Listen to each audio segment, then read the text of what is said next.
Do what? So did you hear about David's class on Wednesday night? No, what happened? So he talked about the culture, Right. where we're headed. Good man. He referenced your name many times. Yeah, We've been so depressed in relationships. But then somebody said, at least they're singing in the end. So I'm looking forward to the singing. That's right. There's a little singing today. There'll be more later. Let's see. Hey, Glenda, would you mind catching that door there? And we're in chapter 13 tonight. Pick up there in our narrative push through Revelation. There is a brief moment of happiness tonight. There is some positive singing, and maybe even we'll learn a little bit about a couple of phrases we've heard before but never quite really thought about what they mean. Revelation chapter 13, though, we are in the midst of this deeper vision John has given as to what's really going on earth. The dragon is at war with the children of the woman that he can get. This is a means by which, another idiom in the vision, the courts of the temple of God can be trampled. The temple itself cannot be compromised, God's heavenly dwelling place. The saints who are already dead and safe in the arms of Jesus, so to speak.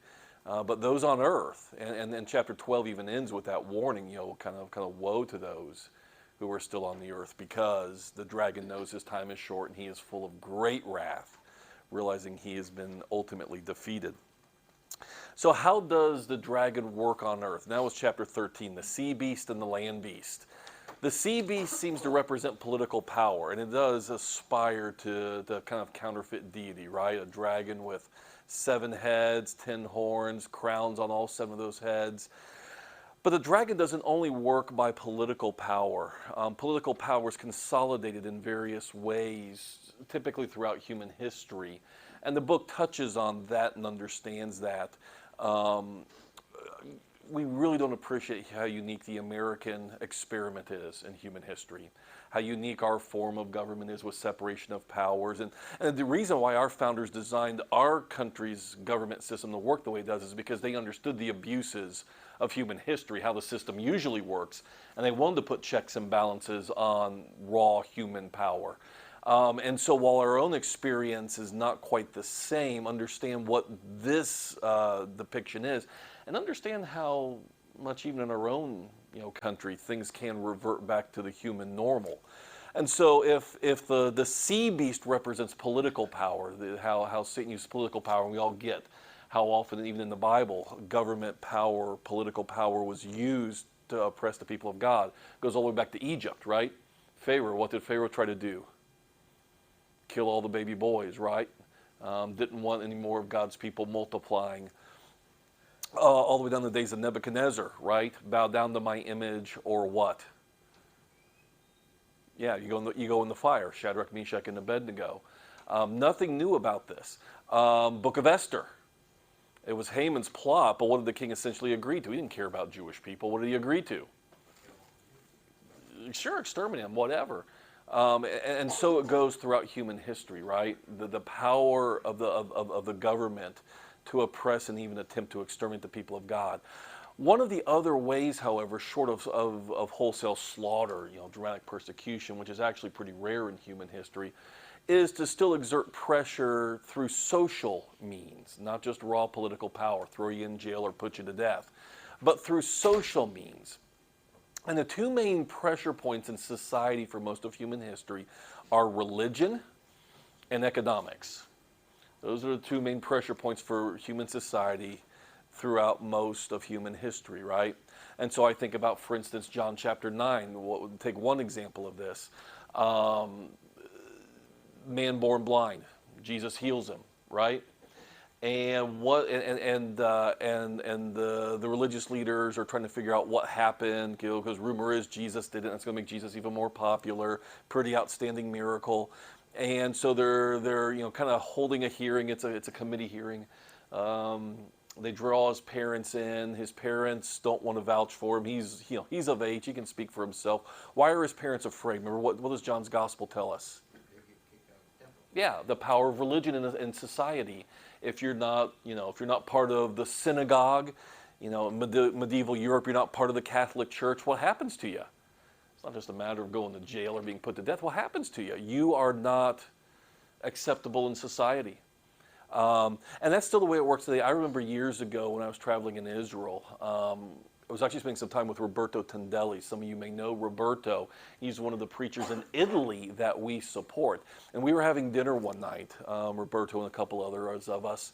And I made the comment, this was years ago, and I made the comment about how in the United States, the Catholic Church actually helps to provide a buffer for us by its resistance to the abortion and and gay rights and things like that, gay marriage, in ways that kind of make it easier for those of us the government wouldn't care about. The government knows it really can't mess with the Catholic Church too far. And so as long as the Catholics hold the line on that kind of stuff, that actually provides a firewall for us, for Christians in this country. Oh, well, Brother Tendelli was outraged. I would say any good, kind word of, even just acknowledging the usefulness. It was pure utilitarianism, but the usefulness of Catholic power in his country, because he comes from Italy. And guess how it works in Italy? And he read me the riot act, man. And listen, my son can't get a job because the priest in town or the bishop in town has told nobody to hire my son, who's been to university and is a very capable computer programmer, and nobody will touch my son because the bishop in town says that kid's bad.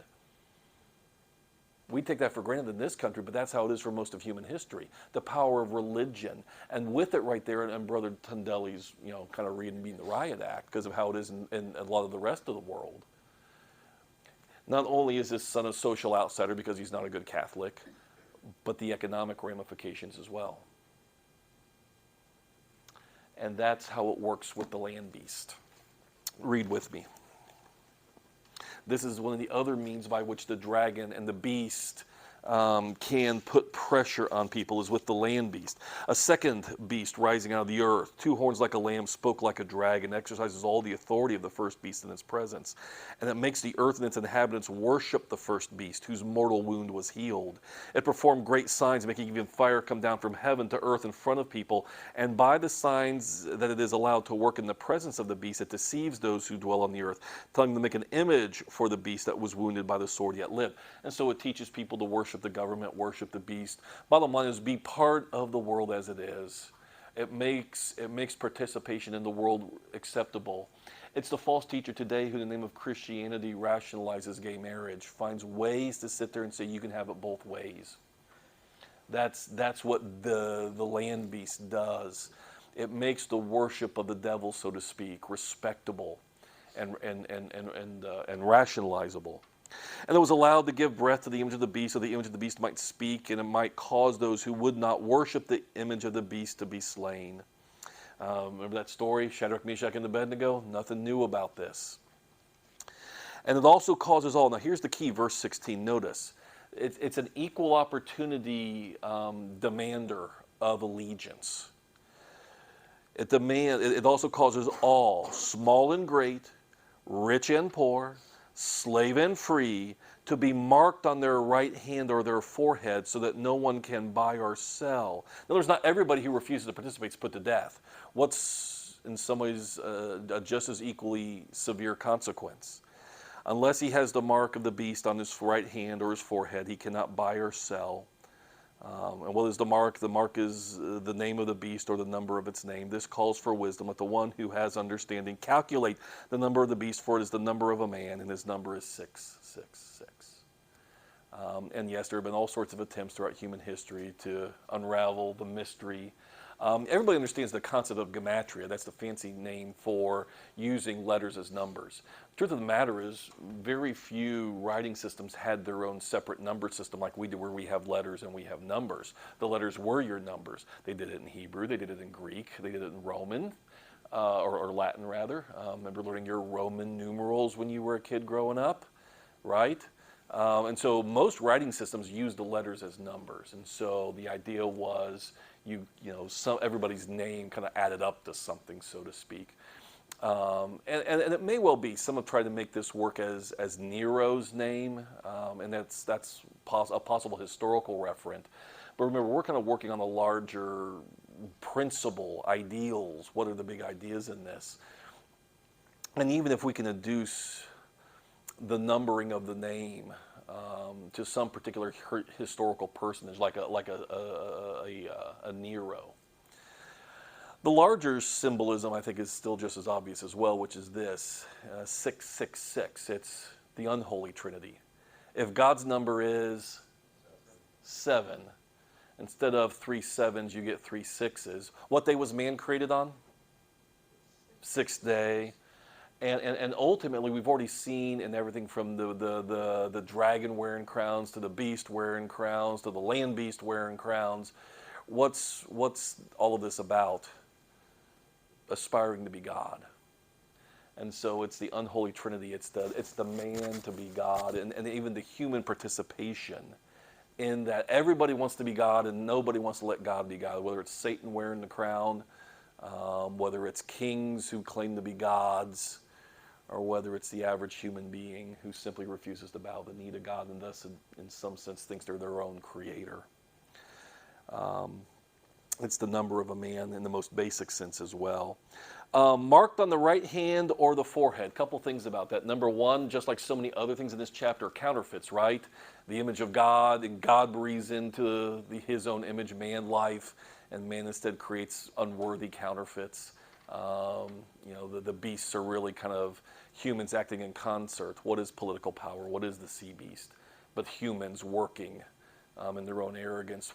It's no particular demon that's doing what the land beast does. It's people, false teachers and priests, bureaucrats who enforce economic policies that ostracize those who refuse to participate as right-thinking people should in the culture. And so here the counterfeit, marked on the forehead and the right hand. Remember in Deuteronomy, where were you supposed to put your phylacteries? Forehead and right hand. This is again the counterfeit. This is the counterfeit. Whereas the true follower of God should keep God's word, literally, in front of his eyes and on his right hand. In other words, all that you do and what you think and how you act, your right hand is the symbol of your own agency and power. Is meant to be, controlled by God's word and God's values. Instead, under the teaching of the land beast, you found ways to rationalize participating or in the world, and that's what really guides your thinking and your action. And so you are marked on the right hand and on the forehead with the mark of the beast. Everybody gets a mark, though, in the Bible, don't they? We already saw earlier in the book, right? God marked his people. Everybody gets a mark in Revelation. Everybody wears a mark. And we'll come back to that in a sec. The one other thing I want you to notice, though, about this is notice the grounds, or excuse me, rather the better way to put it is the consequences for not being marked by the beast, for not being identified by the world as a right-thinking person, as an ally. What's the consequence? It's not just to be slain because they didn't kill everybody, and the book never claims that everybody's going to die for the sake of truth. What's the consequence? Can't buy or sell.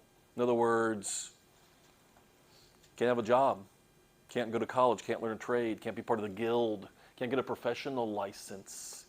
Why are these people, why are those who refuse to get the mark of the beast cut out?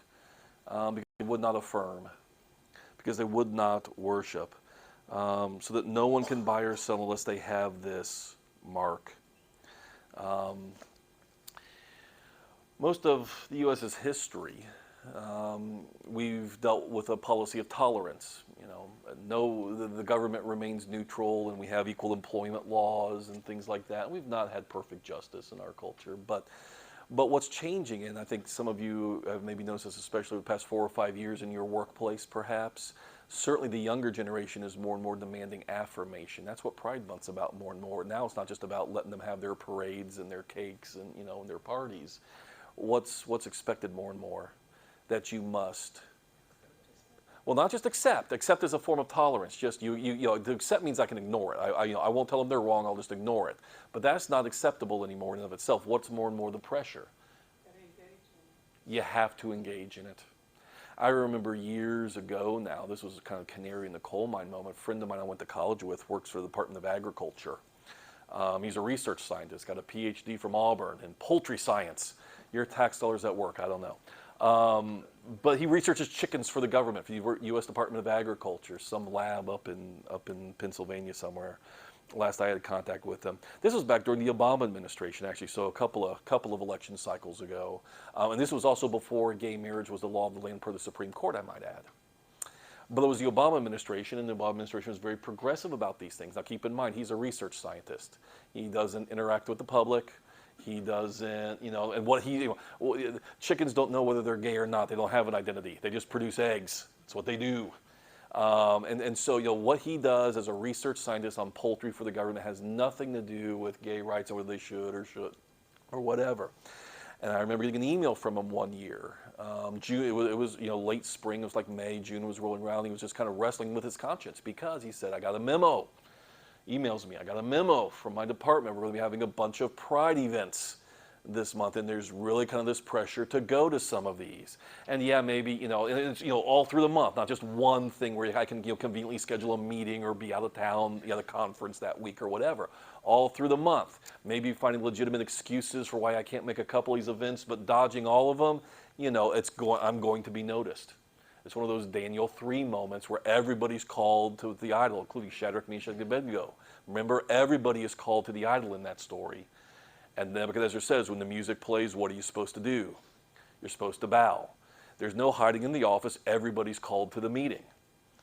And so he was just wrestling with what do you do? Do the right thing is what I told him. I have another friend, another part of the country, very high up executive, division CEO of a major corporation. And I remember him telling the story. This was several years ago now. He's retired. I remember him telling the story. He said, we had a all division CEO meeting with the big CEO of kind of our whole deal. And our top CEO was very progressive, he said, very, very liberal about this stuff. And so we're at this meeting, and there's a bunch of us, and he's just walking the room, doing what he does, talking about, gay rights and all this kind of stuff, and talking in a way that no right-thinking person would have a problem with this. And almost talking like if I knew anybody in this room had a problem with this, we'd probably have to get rid of him. And my friend tells a story of, I said, I remember sitting at that meeting that day wondering, is this the day my career ends and I lose my job? Because if he asked the question, if he asked for a show of hands, whatnot, and then God blesses me, he said, I was committed to doing the right thing. But he said, it went through my mind, is this the day, here I am in my 50s, late career, climbed the ladder, is this the day I end my career and I lose my job? What happens if he does? What happens if he goes to the next step instead of just mocking and decides that, by the way, none of you actually believe that, do you? What are you going to do? And that's the world we are more and more going into. This the world our children are going to inherit, those of us who are raising kids, is a world in which it's not enough just to keep your mouth shut and your head down, but to affirm, to be a part of it. And if you don't affirm, you don't get to buy and sell. Is there a day coming in which a Christian can't be a lawyer? Yeah, it may well happen. It's certainly happening in Canada, by the way, if you're paying attention to what goes on in Canada.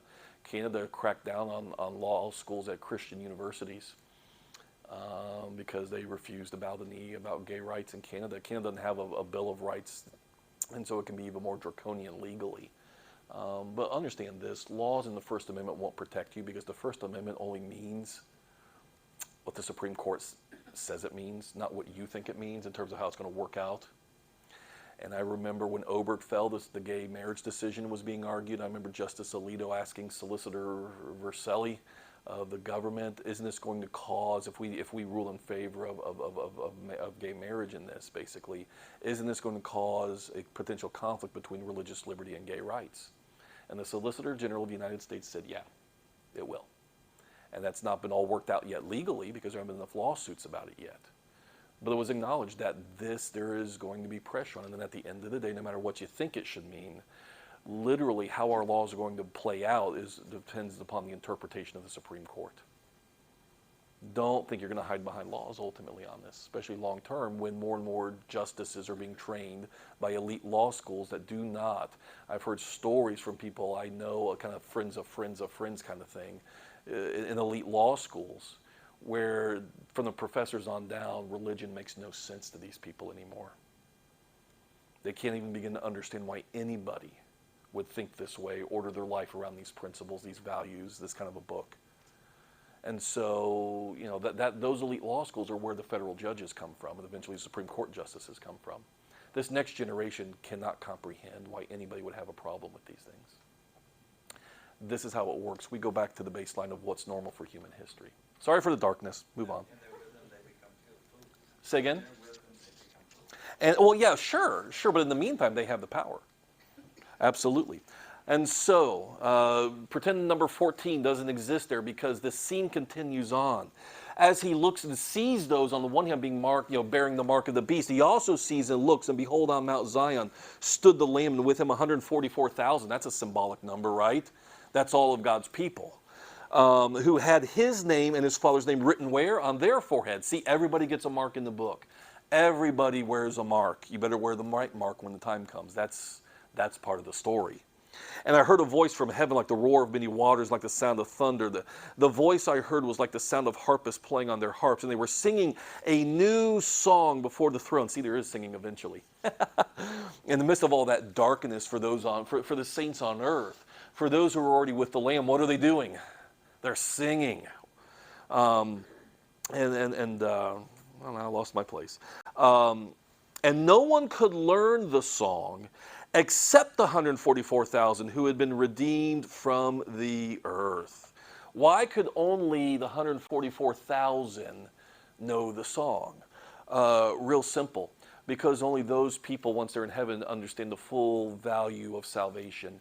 See, right now when you suffer in this life, is there a temptation to give up? Have you experienced the full value of what it means to be saved yet? No, that's why it's hard right now. But for those who get to Mount Zion in the end, the 144,000, what can they sing with full knowledge and appreciation of? Salvation. The Lamb. They know firsthand it was worth it. They're experiencing it. The reason they alone can know this is what Psalm 107 talks about in another Old Testament context.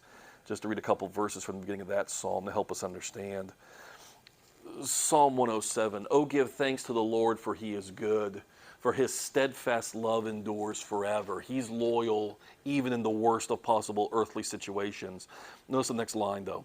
"Let the redeemed of the Lord say so, whom he has redeemed from trouble and gathered in from the lands, from east and west, north and south." It's those who have actually experienced that final end gathering who can sing the song, because they know. You and I are learning that song by our faithfulness in this life. That's how you learn the song. That makes sense? You want to be able to sing the song in the last day? You have to learn how to sing the song by being faithful in this life. Yes, ma'am, Jana. Can you remind me what the 144,000 is representing? Yeah, all of God's people of all times, of all places. Because what it is it's 12 times 12 times 1,000, right?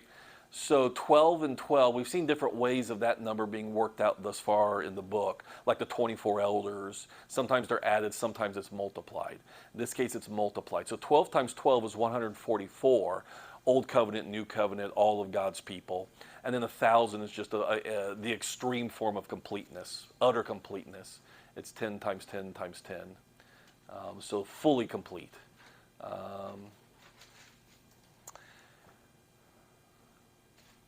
So, yep, Pat Robertson stole it. He's the one who does who does the 700 Club? Was it Pat Robertson? Okay, yeah, well. Anyways. All right, but does that make sense? That's where this song comes from. And so you want to know the song, there's only one way to learn it, and it's a pretty exclusive club. Be faithful unto death. That's how you learn how to sing the song. It is these who have not defiled themselves with women, for they are virgins. Now that right there tells you that this is a spiritual. They have not defiled themselves with women, because not every Christian is literally a virgin. Most people in this room are married.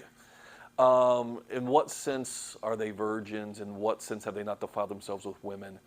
In the Bible, Old Testament idea of the people of God as God's bride. And so going all the way back to like Hosea and Gomer, as an image of spiritual infidelity. They have not compromised themselves with the world. We'll see here in a few more pages, chapter 17, chapter 18, the power of it was Rome back then, it's the United States today, just let's be honest, depicted as, the dominant power of each era depicted as an adulterous woman sitting on 7 hills. The harlot, you may have heard of the great whore of Babylon idea. Yeah. And that's the whole point, is God's people committing spiritual harlotry for the sake of peace, security, or just comfort and pleasure in this world. Uh-huh. That's right, yeah. And people could literally do that in the name of false religion, but even more so spiritually. Because here's the thing. Most people who commit adultery, most people who defile themselves with women, so to speak, how often is it that they completely abandon their marriage, or is it just something they do on the side without their spouse's knowledge? It's often the duplicity that's involved in the adultery, right?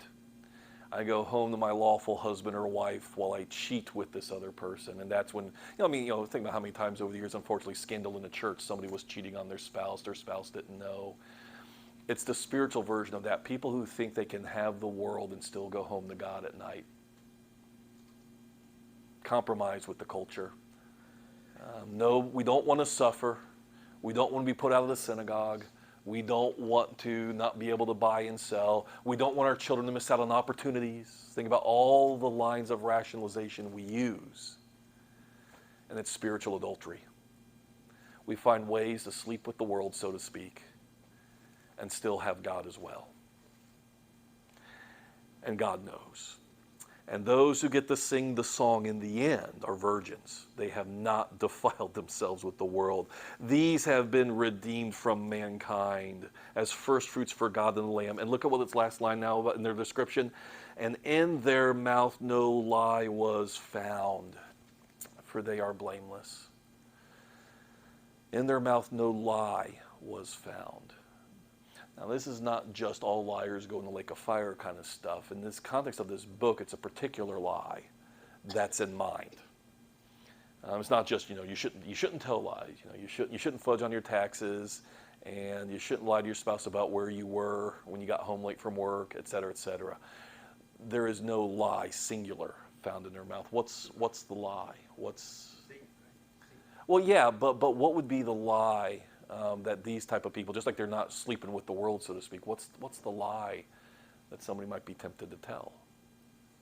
Part of the world when they are supposed to be God. That's right. Are you a Christian? And you say in a moment of weakness, no. Even though you're not going to live like the world, you feel bad about it later, your refusal to confess Him when the chips are down, because the world wants you to affirm them instead.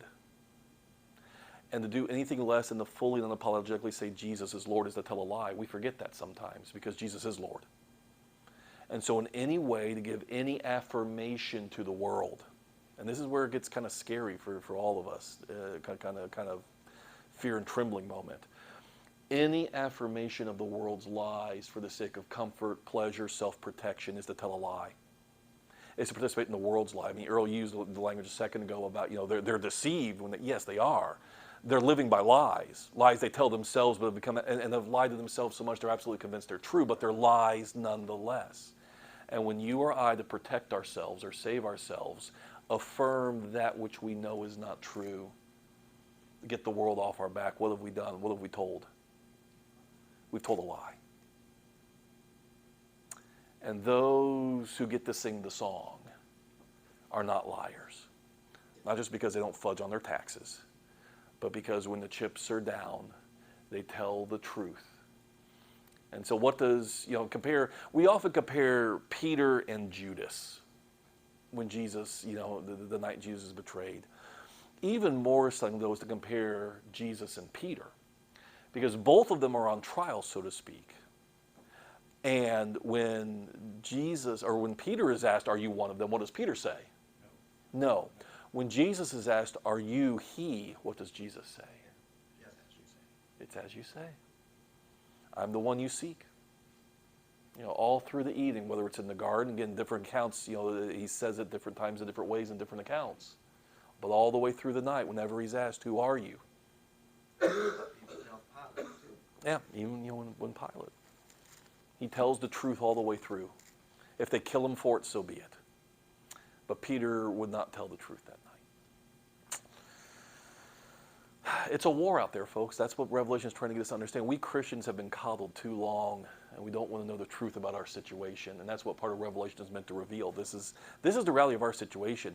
And the question all of us have to ask ourselves is, have we already become more compromised than we realize? Have we already told more lies than we realize to keep the world off our backs? Yes, ma'am. I'm asking you if I lied. Uh-oh. That's what you and God, Glenda. I don't know. My dad died and I was writing his obituary. Yeah. And my brother is trying to pass as a woman. Oh, yeah. And he wanted me to say that Dad had four girls. Right. And I said, no, I can't say that. Yeah. But I did say he had 4 children. I think there's a place for tact. Jesus certainly used tact in his, even kind of what you said a second ago, Brother Dunsmore, about, it is as you say, because he also knew they were playing games with him, I think there's a place for tact and wisdom and judgment. Jesus and the prophets certainly used that. I think you certainly can't say your dad had 4 daughters, like you avoided. I think, linguistic pressure we're going to get under more and more, and I think every one of us kind of has to just kind of find our backbones. You familiar with this pronoun business everybody's big on now? Some places I've heard of, name tags, and people put their pronouns, and you're expected to do what? Speak to people by their pronouns. And the problem is, if you call a man by she, what are you doing? Well, okay, and I think God, yeah, I know. That's the scary thing, Jenna, is some people, we're getting to the point where, yes, I know. Yeah, every once in a while, me and the kids will be out somewhere. Is that a man or a woman? I can't be sure. You remember the old Saturday Night Live skit? It's Pat. Yeah. The sad thing is, now truth is stranger than fiction. We are all living in a bad comedy sketch now. But when it's obvious, and sometimes it's obvious because a grievously overweight man with a wig wants to be claimed to be a woman, like this assistant undersecretary in HHS. This Rachel Levine is her official name. Her true name is Richard Levine. It's a man parading as a woman. Ironically, and head of certain aspects of healthcare in this country. Don't get me started. A doctor who thinks he's a woman, but you and I, but he has more authority over. I think to call that man by female pronouns, knowing, and it's very obviously a man in a dress, yes, to tell a lie. Words mean something. Words mean something. And is that going to get us in trouble more and more? Yeah. In Canada, in certain contexts, it's a crime not to call people by their preferred. They don't have a First Amendment. There's not speech protections. And so in certain contexts, to refuse to call somebody by their preferred pronouns is a prosecutable offense. This is the world we're headed into. But do you tell the truth or not? Do you tell the truth or not? And I think this is something we have to be telling our kids. Lower your expectations for life and get out of this world as one of the 144,000. Don't worry about the fact you don't get to go to med school or law school or be CEO or, we have too often, been more concerned about our kids following their dreams in this life than making it to heaven as their true goal. The image we need to give our kids is not, work hard in high school, get a scholarship, and go to a good college. It's be part of the 144,000.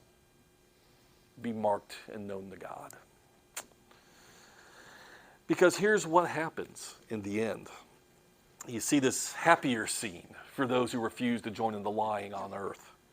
And I saw another angel flying directly overhead with an eternal gospel to proclaim to those who dwell on earth, to every nation, tribe, language, and people. And he said with a loud voice, "Fear God and give him glory, because the hour of his judgment has come, and worship him who made heaven and earth, sea and springs of water." Get it right, you earth dwellers. Know who made you and know who you should be worshiping. And another angel followed, a second one, saying, "Fallen, fallen is Babylon the Great."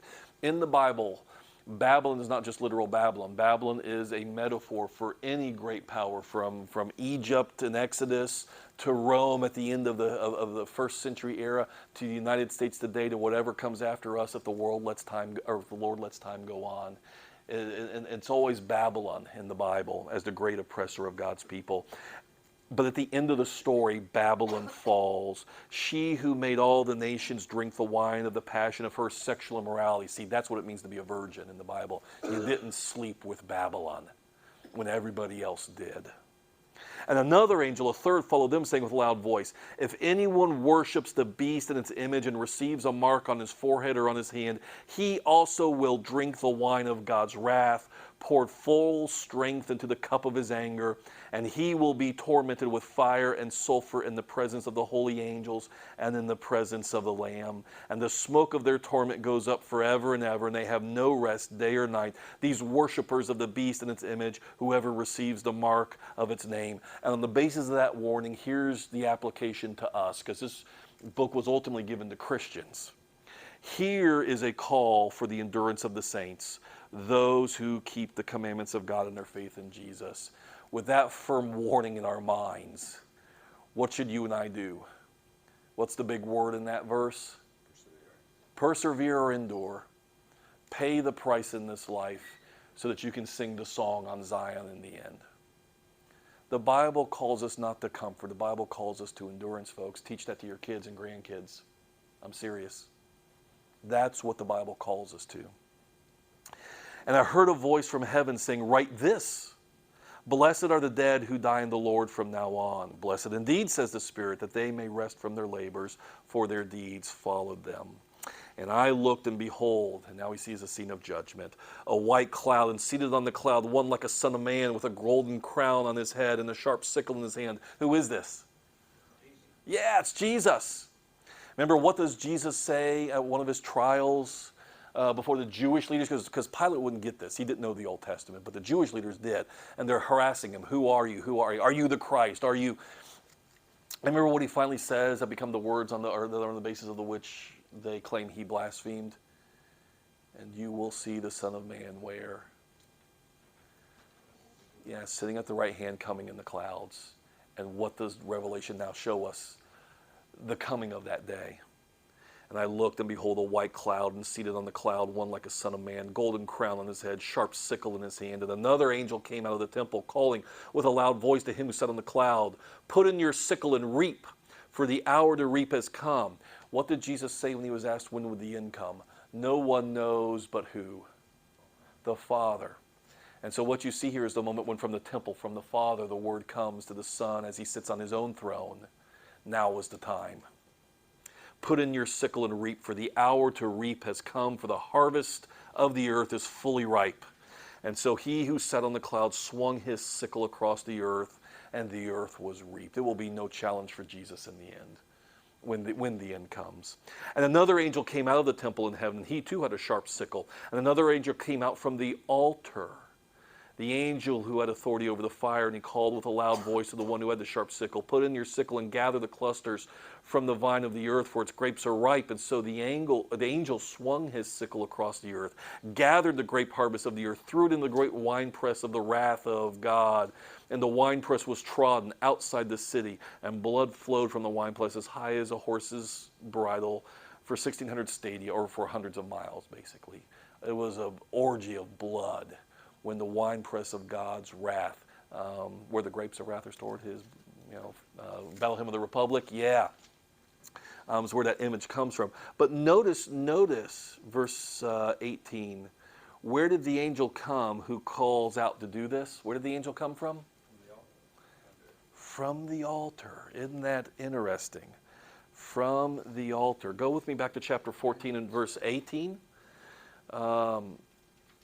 I'm sorry, look with me ahead to chapter 16. End of verse 6, getting a little bit ahead of myself, but for sake of time, notice what happens here. As the world is judged, one of the angels says, I'm in verse 5, just are you, O Holy One, and who is and who was, for you brought these judgments, for they have shed the blood of the saints and the prophets, and you have given them blood to drink. It is what they deserve.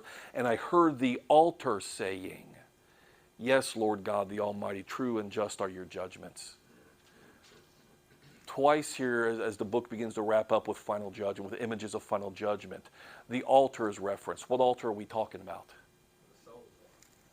Chapter 6, beginning of the book. Remember, we identified it as the question that drives the book. The fifth seal, souls under the altar of those who had been slain. And what was their question? How long? And Revelation, by the way, still refuses to answer. How long? When does the angel tell Jesus on his throne to stick out his sickle? The Bible still doesn't tell us when. Doesn't answer the question of how long. But what does the Bible very clearly once again affirm is going to happen? It will happen. And when it happens, do those who have suffered in this life believe they've been given justice by God? That's what you're seeing here. That's what the angel from the altar and then the voice from under the altar, the souls themselves proclaim is what? Justice has been done. There will be singing in the end. There will be singing in the end. It gets dark. It may get darker first. But there are going to be songs in the end. And the souls under the altar finally get to see vengeance. God will deal with the dragon. He will deal with the land and the sea beast. He will deal with the people by which the land and the sea beast act. I mean, at the end of it, there is no literal beast. What is the land beast? It's government. It's people. What are these beasts? What is economic people? And officials who, bureaucrats. They're people who say you can't do this, you can't be here. Business leaders who say you can't do this, you can't be here. They are the beast. But the sickle will fall. And there will be blood and there will be judgment. And the king is on his throne and the hour is coming.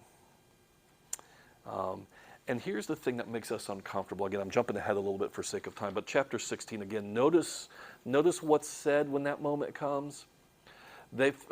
Just are you, O Holy One, I'm in verse 5, chapter 16, who is and who was, for you brought these judgments.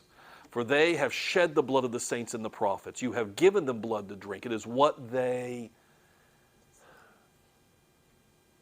Make you uncomfortable? I mean, aren't we used to turning the other cheek and not wanting anybody to go to hell?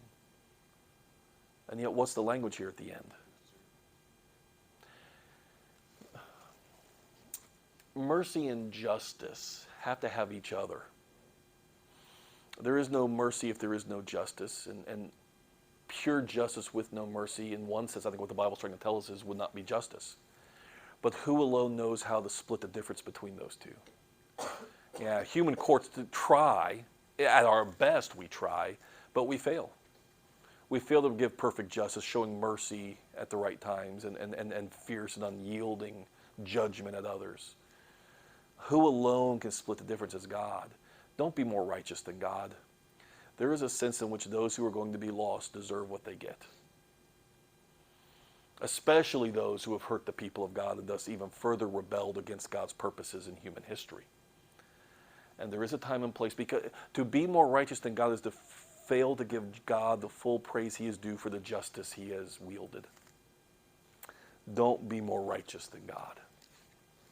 Just like, by the way, just like the world struggles, I just couldn't believe God who would send people to hell. That's not my God. We struggle, or rather the world struggles with certain aspects of God's justice and therefore rationalizes it away. We do the same on the other side sometimes. Let God's justice in both directions be what it's supposed to be. Sometimes we want more mercy than what God's prepared to offer.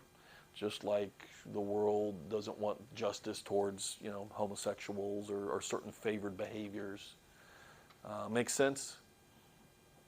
We sometimes fall in the opposite trap of, it's not good to want people to get judgment. In the Bible, there's a time and place in which judgment is good. And it is for something that God is to be praised for. They got what they deserve. That's literally the language of the Bible. Don't be more righteous than God. All right? All right, let me stop. Comments or questions? A lot kind of thrown out there tonight. Does that make sense? Does the image of the world and how it works that's being painted here, does that make sense? Does that connect? Do we get the seriousness? This is something that I didn't get this kind of stuff growing up in church when I was a kid. That there is a war, and it is far more easy to be compromised than we realize. And by the way, that was the irony of, most of you are familiar with, kind of the two great dystopias of 20th century literature. One was George Orwell's 1984, Big Brother is watching you. And the other was a lesser known one, Aldous Huxley's Brave New World. Most of you have heard of 1984. How many of you have heard of Huxley's Brave New World or read it? So here's the thing that was interesting. Both of them painted the world. By the way, they knew about each other. They wrote each other. It's a really small world. Huxley taught Orwell. Huxley was older than Orwell. Orwell had Huxley as a teacher at the private school he attended back when he was a young man. They knew of each other's books, and they wrote to each other about them. Ultimately, Huxley, the older man at that point writing the Orwell, said, I think my book's still more right. Orwell writes right after World War II, with the rise of communism, he fears totalitarianism. He has seen what the Soviets are capable of. He fears that is the world's future. Huxley, however, was not worried about us being controlled by fear. He figured we'd be more easily controlled by our pleasures. Because if you know the story, the world of Brave New World, the way they dealt with people was not by putting them to death. The way they dealt with people was by kicking them out of society and the pleasures of society, where everybody gets drugs, sex, and a TV screen, basically. Sounds familiar? Your glowing screen, your unlimited supply of drugs, and it sounds like this younger generation of people in mom's basement is what it sounds like, frankly. But the irony was, and I think ultimately Huxley was right, that we are far more easily manipulated by taking away our pleasures than by fear. The Soviets learned that because the Soviets are gone. You can only control so many people so long by means of fear. But you can control people a long time by taking away their pleasures. And we're living in a world in which that's more and more possible. You familiar with the Chinese social credit system, how China works? Social credit, you know what your credit score is, right? What's your credit score? You want to buy or sell, you got to have good enough credit. And you do that by handling your money properly. Don't go into too much debt, pay back your credit cards, pay back your previous loans, your credit score goes up, and you get more and better loans on more and favorable terms as you go through life and get a better credit score. Social credit works very much like what was being depicted here, and this is how Chinese society works now, which is basically if you do what they want you to do, your social credit score goes up. Your social credit score is what you need to be able to travel. Because remember, in a highly automated world, you go to buy your plane ticket or your train ticket online, they know who you are. Our government does that, right? You've already been vetted, you're on a do not fly list when you buy your plane ticket from southwest.com. Your social credit score isn't good enough, you don't get that plane ticket in China. You don't get your train pass or your train ticket. You aren't allowed to get certain jobs because your employer checks your social credit score to see if you're a right-thinking person. How do you improve your social credit score in China? By doing things the government wants. How do you lose your social credit score? By doing things they don't like being a religious person. It dings your social credit score. Being a friend of somebody that the state government doesn't like on social media dings your social credit score. Let's say Robin gets in trouble with the government, and the Chinese government sees that Robin and I are friends on social media. That's going to hurt my social credit score too unless I defriend her. See how this works? It's a way of isolating and cutting people off. It's called the social credit system. Completely driven. Yeah, that's right. Yeah. Yes, Robin knows what she did. But you see how this works and how it becomes a means of control. And they don't throw, they can't throw everybody in the gulags. So what do instead? Your ability to fully participate in society. You want your kid to get into a good college? Better not mess up your social credit score because we're going to look at your social credit score when your kid applies to MIT. See how this works? And so we can't throw all 1 billion of them in the gulags. How do we control people?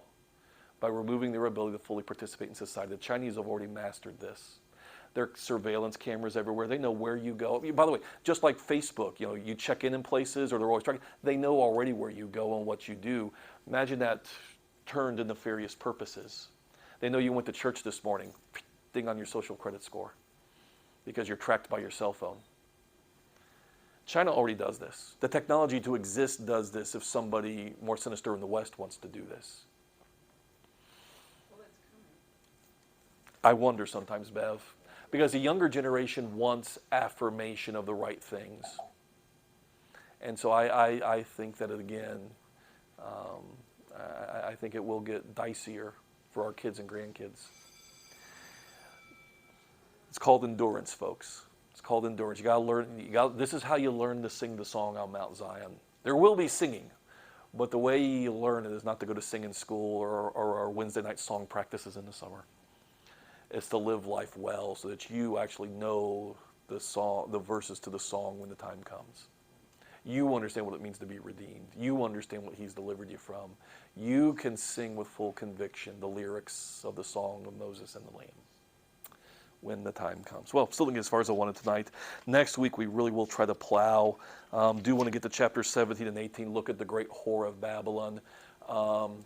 Chapter 17 is especially poignant because it describes what a dying society looks like. It describes what a dying society looks like. Yeah, and it's hard not to read some of those verses and just say, supply chain crisis, anybody? Because sometimes this is what it looks like in real life, too, where inflation goes up and the boats sit offshore and our systems are breaking down. Doesn't mean it's the end, by the way, because it was literally fulfilled against Rome and the world's still here. This is just how God brings empires to their knees. Those who think, I alone live and there will never be any other. And God sits in the heavens and laughs. Which is why it's not worth fornicating with the beast in the meantime. Because the beast always dies in the end. Babylon always falls in the end. That's why you don't want to lose your spiritual virginity by speaking a lie right now and miss out on something far greater that's coming down the road. So, yes, ma'am. Last word, Glenda, for tonight. Even today, we sing with or without conviction. Yeah, I mean I think that's maybe it's because we don't suffer anymore. We sometimes sit there and think, when Paul and Barnabas are singing at midnight in the Philippian jail, what great faith, whatever. You ever think maybe the whole reason they can sing is because they suffer? Something to think about. See you next week.